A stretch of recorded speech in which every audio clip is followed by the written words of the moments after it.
Yo, what's going on, guys? Crispy Flakes here. Welcome to Extra Crispy. So I love the 2004 Detroit Pistons with all my heart. Like, I ain't gonna lie, man. Like, that was my team right there, right? But when it comes down to it, I can't help to think at night what our team would have been like if we would have had Carmelo Anthony or Dwayne Wade or Chris Bosh. I just cannot help myself, man. I literally should be able to help myself because there's not, like none of those guys really, like, fit in as far as, like, well, if you have Melo, you replace Tayshaun. If you get Chris Bosh, you never get Rasheed Wallace. If you got Dwayne Wade, he's replaced Rip Hamilton. So, like, that I understand. And we won a championship and stuff, but it's like, D-Wade, we won like damn 3 or 4 rings? Would have happened? Would LeBron have came to Detroit eventually? I don't really know, man. I'll never find out. And it's all because one man, Darko Milicic, man. And I remember, like, when we drafted him and stuff, I really just started watching basketball. And every damn day, my dad would ask me, did Darko play? Did Darko score? And you might as well have just asked me, did the Pistons blow out the other team by 40? Because that's the only way Darko was ever playing, man. The Human Victory Cigar was his nickname. So, just, for you young bloods out there that don't know, we're going to be reacting to how bad was Darko Milicic. Actually, a video by Nonstop Sports. Let's take a trip down memory lane, man. Darko Milicic was the second overall pick in the famous 2003 NBA draft, selected behind only LeBron James, and before Carmelo, Bosh. At least he wasn't drafted before LeBron. Milicic was one of the most interesting characters in NBA history, and his career has flamed out for several different reasons. Here's the Darko Milicic story, where we'll try to explain how bad he really was, Big Ben sighting, how he screwed up his potential, and where he ranks among other famous NBA busts. New European Hope and the infamous 2003 draft. Darko started his professional basketball career in the 2001-2002 season, playing for Hemo. I really hope he goes into the scouting report and, like, the draft report of just how good people thought Darko was going to be. I hope he goes into that, man. Farm in his native Serbia. His then coach drew the attention to the 7-foot 16-year-old, saying that Milicic will be NBA ready in a few years. Darko didn't believe this at first, and he wasn't the only one. However, after an impressive few seasons, he became the team's best player. And NBA scouts were indeed lurking around the Serbian phenom. Bro, he had it all, man, too. The too. Pistons were trying to acquire the next big European star, and they thought that Milicic would follow in the footsteps of Dirk and Pau Gasol. Dear God. The potential was certainly there. Darko was an agile and strong 7-footer who was comfortable with the ball in his hands, and he could pass, shoot, and dribble. The decent shot, too. They ultimately selected Milicic second overall in the 2003 NBA draft, in front of Carmelo Anthony, Dwayne Wade, Chris Bosh, and several other players who had more than respectable NBA careers. Pistons and Darko. Yeah, superstar Hall of Fame careers. Bad attitude. Unlike LeBron, Melo, or D-Wade, Darko Milicic came to a veteran team that was trying to win a championship. The roster was already set from the get-go, and Coach Larry Brown and the... If somebody could let me know, because I actually do not know this, how the hell did the Pistons have that pick anyway? Because, like, they came off, like, the previous season. I believe that was the year they lost, it was, like, I forgot what round it was, but they lost to the Magic, like, 3-1 or whatever. So how the hell did they get such a good pick? And why can't that happen to us now? Count on the 18-year-old. We need it now, man. Coach Brown knew that it would be a struggle to find minutes for Milicic, with Ben and Rasheed Wallace. But Darko didn't do himself any favors. He should have been learning the NBA game, working hard, being respectful, coming in on time. But he did the opposite. Partying. Milicic came in with the mindset that he's the best thing since sliced bread, and that he, as an 18-year-old, was the best player on the team. Darko was kind of look like a damn punk ass too, bro. Like, straight up, man. I'm sorry, but, like, I don't care how good you think you are at anything in life, man. There's always going to be somebody better out there than you. And there's always going to be, ways for you to work and upon and improve yourself, man. Like, especially going to the NBA. Like, if you go in there with that type of mindset, because even like LeBron James, LeBron had confidence to him, but he also had the drive and the motivation to understand that he has a lot to work on too, man. Wasn't open to any criticism. He wasn't listening, and he frequently caused problems. It was a nightmare trying to deal with him. Darko played in just 34 games as a rookie, usually in garbage time. He scored a total of 48 points for the whole season, or just 1.4 points per game. Threw down on Alonzo. Production and playing time, he became the youngest player ever in the NBA Finals when the Pistons won it in 2004, the youngest to win an NBA championship, and the 4th youngest player ever to play in the NBA at the time. Even though the Pistons president Joe Dumars claimed that Milicic would become one of the pillars of the team, his playing time he ain't exactly the GM no more, is he? 2004-2005 season. Darko played in 37 games as a sophomore, spending less than 7 minutes on the floor for an average of 1.9 points per game. Since he wasn't getting any game action, Darko was miserable. He argued with everybody and often acted out, trying to get some attention and feed his enormous ego. He had anger issues and would often trash his house after he came home from practice. He wasn't listening and didn't really bond with the veterans on the pitch. I mean, it sounds like you just don't really love basketball, man. I mean, I don't know. I've met people like that were just like, they had like the body for a certain sport and they were asked to play it and they were like groomed into it as a child. Like, hey, you're going to play this sport growing up, man. And, yeah, that's just, I mean, that doesn't make for greatness, right? And it sounds like it takes a little bit of a success in it, but still didn't have the passion for it. And I'm sure when he played like in the Euro League and stuff like that, I'm not going to say it came easy for him, but the talent there definitely isn't as good to the point where it's like you can get by having like the skills without polishing the skills. The NBA is not like that. Pistons. And after a while, they gave up on him.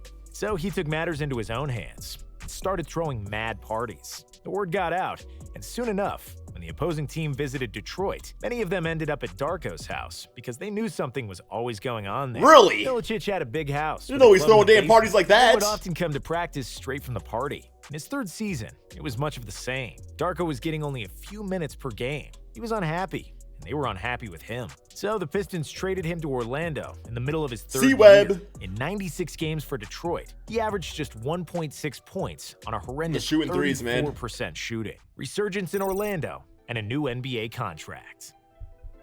With the change of scenery, Milicic began to show the glimpse of the potential that got him picked so high 3 years ago. He finally got some playing time and averaged about 20 minutes per contest. He was a good shot blocker, ain't gonna lie. 8 points on 50% shooting, 4 rebounds, and over 2 blocks per game. Next season, he was solid again, with 8 points, 6 boards, and was once again among the league leaders in blocked shots. Milicic wanted to stay in Orlando, but his contract was expiring, and his new coach Stan Van Gundy get the hell out, man. Counting on him. Even though he really didn't want to live in Memphis, the Grizzlies were the only team to offer him a contract, which was worth $21 million over 3 years. So he became a Grizzly, where he would average the same 8 points and 5 rebounds he had in Orlando. Who's paying this man? Traded him after a couple of seasons. He got to the Knicks before the start of the 2009-2010. Don't remember that. I do not remember him on the Knicks at all. Wow, man. 10 season, but the Knicks brought him strictly to fill up a roster spot, and Darko never really got a chance there, playing only in 8 games and averaging 2 points. After that short stint with the Knicks, Darko completely lost his confidence. They went to the T-Wolves for a bit. He was in his 7th NBA season, and he didn't find common ground anywhere. He was arguably worse at basketball than he was at 17 years old. Fed up, Darko decided to call it quits and vowed to return to Europe, where the game was more suited for his skill set. However, the Timberwolves showed interest and wanted to get him to Minnesota. They met with Darko at the trade deadline, who warned them not to trade for him. Don't trade for me. I don't want to play there. I'll ruin your chemistry. I won't be diligent. I will only cause problems. Do not trade for me. See, and that's the thing about too, like obviously as like the second pick in that draft class, like he was never gonna live up to that. But at the same time, like if he actually enjoyed basketball and embraced his role, like getting like to 8 to 10 points a game, 6, 7 rebounds, 2 blocks, like you can make a damn 20-year career doing that. But I just don't think he liked it, man. Darko was very specific. A few days later, he became a new member of the Timberwolves for reasons unknown to him. Wiggins? However, they had big plans for Darko Corey in Minnesota, and they promised him that he would play, and they kept their promise. Darko started for the rest of the season, and he didn't suck. The Timberwolves saw something in him that the others didn't, and Milicic secured himself another NBA contract. The Wolves signed him for 4 years and $20 million. With the trust of the team, Milicic had the best year of his career in 2011. He started in every game, averaging 9 points and 6 boards per game. He was also a top 5 blocker in the league, averaging 2 rejections per game in less than 25 minutes on the court. Those weren't exactly LeBron-like numbers, but still, Darko proved that he belongs and that he is a solid NBA center. He got his confidence back and started loving basketball again, basically for the first time since he got to the USA. Final years in the NBA, Celtics, and retirement. Darko's happiness didn't last long, and the old problems showed their ugly head again. Milicic wasn't always motivated to play, and he wasn't block Wade, man. Okay, come on now. Basketball was a job to him, and he didn't always like to produce on the job. Darko had a good friend in Minnesota, in Nikola Pekovic, who was from Montenegro, a neighboring country. Did you know Pekovic, I believe, retired because he tore his pec? I think that's true, man. Just ironically funny, I guess. Serbia. Feel bad for him, speak but the same language. Even though Pekovic was very talented, He didn't get much playing time behind Darko, and he requested a trade at the beginning of the 2012 season. Darko didn't want to lose his friend, with whom he shared the same language and culture, because he still felt extremely alienated in America, and was desperate to keep Pekovic in Minneapolis. So, imagine this. Darko faked an injury to get his pace on some playing time.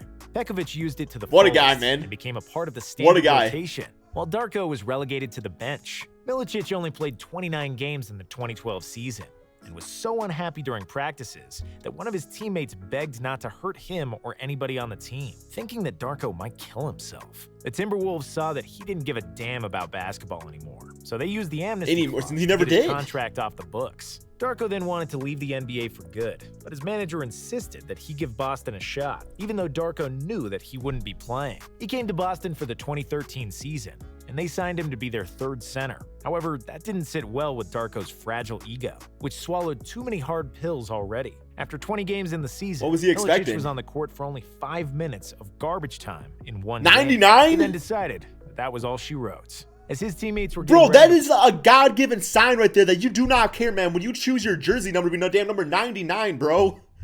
Oh my God. Play a game against Toronto. Darko came to the locker room, shook everybody's hand, and said that he was leaving. Coach Rivers told him he was supposed to play that night and be a part of the playoffs. Darko said thanks, but no thanks. Save me the heroic Ubuntu speeches, coach. This suffering has to end. What I played, I played. I don't want to play anymore. Tyronn Lue came to his house the next day and tried to convince him to stay. Think about the money, Darko. You can still sign a few more contracts. He made plenty. F the money. I'm out of here, Darko said, and went home to Serbia. A bust legacy. Apples. Well, damn, he got his rookie contract, which is probably pretty high as a second-round pick. He got the $20 million contract. I believe he got another $21 million contract. So the dude would probably rack it in $45, $50 million. I mean, it comes to a point where it's like money's just money, right? And kickboxing. Darko came into the NBA when fellow Serbian players were dominating. Peja Stojakovic was the best shooter in the league, and Vlade Divac was one of the best big men for years. However, he didn't take any of their advice. He thought everything he did was God-given and believed he could easily cope with the NBA game. I looked at things the wrong way, and I behaved badly. I was supposed to be grateful to be a part of a championship team, but I was an ass. Later on, when I played for bad teams, I couldn't get excited for the game because I knew we were going to lose. When I played only for myself and my ego. When I was playing against Gasol or Duncan, bro, I did not know all this, man. I could beat them. The next night against a mediocre center, I didn't even want to be on the court. I hated basketball. Even when I was playing well and I scored 20 points, I couldn't wait for the game to end. I was arrogant, and I drove coaches crazy. They would yell at me, and I'd tell them I forgot English a year ago. It made them even madder. During his 9-year NBA career, Darko played in 400... I didn't know all this extra stuff here, man. I knew he didn't like basketball. I knew he wanted to do like kickboxing and stuff. I didn't know he was this much of a douchebag though, man.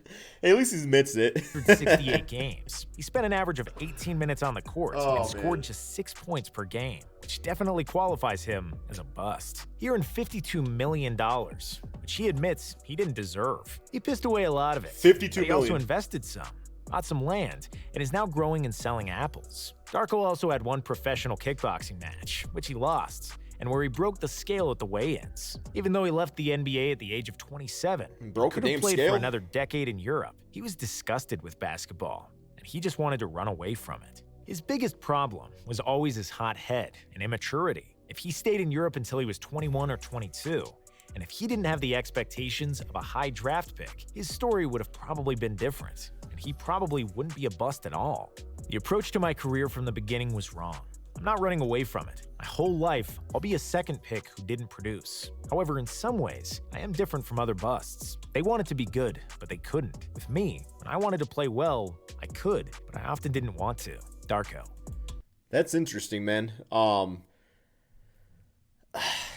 don't really got much more to say about this, bro. Like, I mean, I'm happy that he's found happiness, man. I'm happy he's found happiness later, like in life and stuff. Like, it's very important. And I know we always think about him as a draft pick, but, you know, you got to be more than the labels people put on you, right, man? So, just didn't work out. You know, not all draft picks do. This one just happened to be the one where Dwayne Wade, Carmelo, and Chris Bosh were picked right after, right, man? So, yeah, that's all we got, guys. Thank you all so much for watching. Peace out.